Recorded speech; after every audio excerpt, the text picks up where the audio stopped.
শেরু, এই দেখো, এদিকে তাকাও, এদিকে তাকাও। শেরো, শেরো। ওলে বাবালে, কি করেই যাচ্ছে, কি করেই যাচ্ছে, কি করেই যাচ্ছে। দেখছেন এটা কি করছে? চাটু চাটু করছে, চাটু চাটু। Hello friends, welcome back to my channel Nandini and Apratim লাইফস্টাইলে আপনাদের সবাইকে ওয়েলকাম।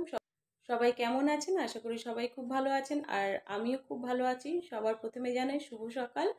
আর এদিকে শেরুকে দেখুন, ওর এদিকে মন নেই, ওদিকে চাটু চাটু করছে। শেরু, শেরু, শেরু, শেরো, শেরো, শেরো, এই দেখো, একটু হাই করে দাও। বলো কেমন আছো তোমরা সবাই? ভালো আছো তো? বলো, বলে দাও, বলে দাও। আচ্ছা বলুন তো, আমার শেরুর এজ কত? আমার শেরু কিন্তু বুড়ো একটা, জানেন তো, দেখতে মনে হয় বাচ্চা। ছোট্ট বেবি, কিউট বেবি মনে হয়, কিন্তু আমার শেরুটা কিন্তু আদেও বয়স্ক বুড়ো, জানেন তো, ভীষণ বুড়ো। তাই তো? তুমি পাকা বুড়ো, পাকা বুড়ো শেরু, কিন্তু পাকা বুড়ো, জানেন? তাই তো শেরু? এটা ভালো না বাবাই। শেরু, বাবাই বলে দিচ্ছি ভাইকে। বাবাই, বাবাই কোথায় গেল রে? বাবাই বললো ইন্ট্রো দেবে। আমার ছেলে বলল ইন্ট্রো দেবে আপনাদের সাথে। আমি যেরকম করে বলি ওরকম করে বলার চেষ্টা করছে। তো দেখা যাক ও কি ইন্ট্রো দিতে পারে। চলুন। ভালো আছো? চ্যানেলটি সাবস্ক্রাইব করে দাও, সবাইকে লাইক শেয়ার করে দাও।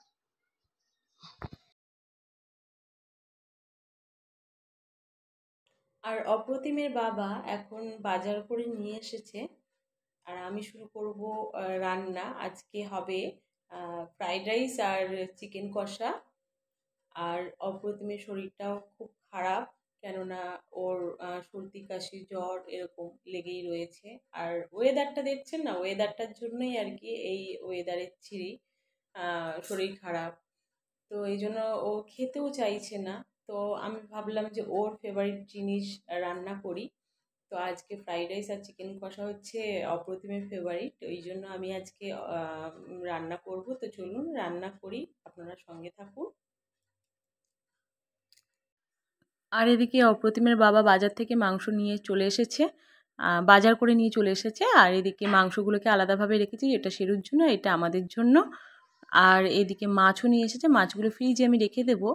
আর এখন বসিয়ে দেবো ফ্রাইড রাইসের জন্য চাল, আর এইগুলো দিয়ে আমি বসিয়ে দেবো। আর তেলটা আমি দিই যাতে গায়ে না লেগে যায়। এদিকে শেরুর জন্য আমি চিকেনটা বসিয়ে দিয়েছি, শুধুমাত্র হলুদ দিয়ে বসিয়ে দিয়েছি আর একটু জল দিয়ে, ব্যাস। মানে শেরুর জন্য এই হলুদ আর জল দিয়ে আমি চিকেনটা বানিয়ে নিই স্যুপ টাইপের করে, ওটাই ও ভাত দিয়ে খায়। আর দুপুরে অপ্রতিমের বাবা এসে খাওয়া দাওয়া করবে, এই জন্য তাড়াহুড়ো করে এদিকে চিকেনের সরঞ্জামটাও বসিয়ে দিই।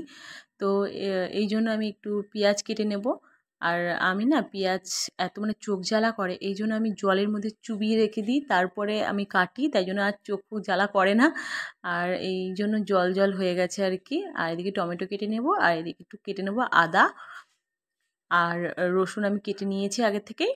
আর এগুলো দিয়ে পেস্ট করে, আর এই দেখুন তাড়াহুড়ো করেই আর কি রান্না। তো কড়াই গরম করে আলুটা ভেজে নিচ্ছি, আর তারপরে পেঁয়াজ ভেজে নিয়েছি। আর তারপরে একটু নুন হলুদও দিয়ে দিয়েছি, পেঁয়াজটা যেহেতু ভাজা হয়ে গেছে। আর এরপরে এই মশলাগুলো দিয়ে দেবো, পেস্ট করা মশলাগুলো। আর তারপরে ভালোভাবে নেড়ে চেড়ে দিয়ে দেবো চিকেনটা। তো তার আগে একটু ওই লঙ্কার গুঁড়োটা দিয়ে নিলাম। আমি বেশি লঙ্কার গুঁড়ো খাই না, কালারের জন্যই আর কি দেওয়া। আর এদিকে চিকেনটা আমি ম্যারিনেট করে রেখেছিলাম আগে থেকে, তো দিয়ে দিলাম। আর আলুগুলো আস্তে আস্তে দিয়ে দিলাম। আর চলুন এদিকে ফ্রাইড রাইসটা করে নিই আগে। তো এই ফ্রাইড রাইসে গরম মশলা ফোড়ন দিয়ে নিলাম, একটু ঘিও দিয়ে নেব, আর রিফাইন্ড অয়েল দিয়েছি। আর তারপরে দিয়ে দেবো এই সবজিগুলো কেটে রেখেছিলাম, গাজর আর একটু বিনস। তো এইগুলো দিয়ে ভালো করে ভেজে নেব, আর প্লাস একটু সেদ্ধও করে নেব, মানে ভাজা মানে কড়া ভাজা না, নর্মাল ভাজা, সেদ্ধ করে ভাজা যেটা আর কি। আর একটু নুন চিনি দিয়ে ভালো করে ভেজে নেব আর কি। তারপরে ভাজা হয়ে গেছে, এবারে আমি দিয়ে দেবো রাইসটা। রাইসটা কিন্তু সবথেকে মেন জিনিস, এটাকে একদম সুন্দর করে সেদ্ধ করতে হবে যাতে গলেও না যায় আবার শক্তও না থাকে। তো যাই হোক, এরকম করে নিয়ে আমি দিয়ে দিয়েছি রাইসটা। আমি এভাবেই করি, আপনারা কি আলাদাভাবে করেন? তাহলে কমেন্টে অবশ্যই জানাবেন। আমার এভাবে করতেই আর কি সুবিধা হয়, এই জন্য আমি এভাবেই করি ফ্রাইড রাইস। অনেকে আরও অনেক রকমভাবে করে আমি জানি। তো আমি লাস্টে একটু গরম মশলা দিয়ে নিলাম আর একটু গোলাপ জল দিয়ে নিলাম। আমার এই ফ্লেভারটা খুব ভালো লাগে, এই জন্য আমি অ্যাড করি। তারপরে এদিকে আবার দেখছি চিকেনটাও করে নিলাম সঙ্গে সঙ্গে। আর এদিকে অপ্রতিমের বাবাও চলে আসবে, এই জন্য তাড়াহুড়ো আমার রান্না। আর চিকেনটা হয়ে গেছে রেখে এবারে ফ্রাইড রাইসটা নামিয়ে নেবো। ব্যাস, রান্না মোটামুটি আমার হয়ে এসেছে। কদিন ধরেই অপ্রতিমের একটা বায়না যে ওর হেলমেট চাই। ওর বাবার কাছে প্রচণ্ড বায়না করছিল, জানেন তো। তো ওর বাবা এই জন্যই গেছিলো হেলমেট কিনতে, তো চলেও এসেছে ওর বাবা। হেলমেট পেয়ে যে রিয়াকশনটা ছিল আমি সেটা ক্যামেরাবন্দি করতে পারিনি, তারপরে এই রিয়াকশনটা আর কি। কার হেলমেট এটা? খুশি হয়েছে তো? আর বায়না করবে না তো? পছন্দ হয়েছে হেলমেটটা? এটা কি করবে? পড়বে কখন? কখন পড়বে বলো তো? কখন পড়বে? এখন তো পড়ে না।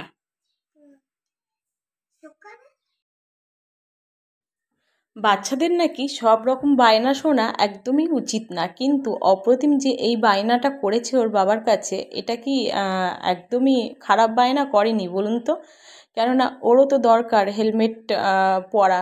আমরা দুজনে হেলমেট পরে যাই, আর ওরও তো একটা সেফটির ব্যাপার থাকে। বাচ্চা বলে কি ওর সেফটির কোনো ব্যাপার নেই? তো নিজেরটা নিজেই আদায় করে নিয়েছে, বেশ ভালোই হয়েছে। আমারও অনেক দিন থেকে ইচ্ছে ছিল যে অপ্রতিমের বাবা একটা হেলমেট কিনে দিক, কিন্তু অনেক সময় হয় না যে দোকানে গেছি কিন্তু হেলমেট পছন্দ করছি কিন্তু সেইভাবে পছন্দ হচ্ছে না, হেলমেটগুলো ভালো না। আর অপ্রতিমের বাবা বাজার থেকে দেখুন তরমুজটা এনেছে, কি সুন্দর কালার। ও কেটে দেখে নিয়ে আসে যদিও বা, আর কালার দেখে আর খেতেও এত মিষ্টি। ও তরমুজটা এত ভালো কেনে। তো আমি এদিকে আবার কেটে নিচ্ছি, কিন্তু দোকানদারটা না দেখুন কিভাবে কেটেছে। যাই হোক, কিন্তু তরমুজটা কিন্তু খুব সুন্দর খেতে ছিল। বন্ধুরা, আজকের মতো এইটুকুই।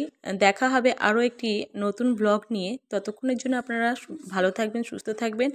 আর আমার ব্লগ যদি আপনাদের ভালো লেগে থাকে তাহলে চ্যানেলটিকে অবশ্যই সাবস্ক্রাইব করে বেল আইকনটি অল করে দিয়ে পাশে থাকবেন।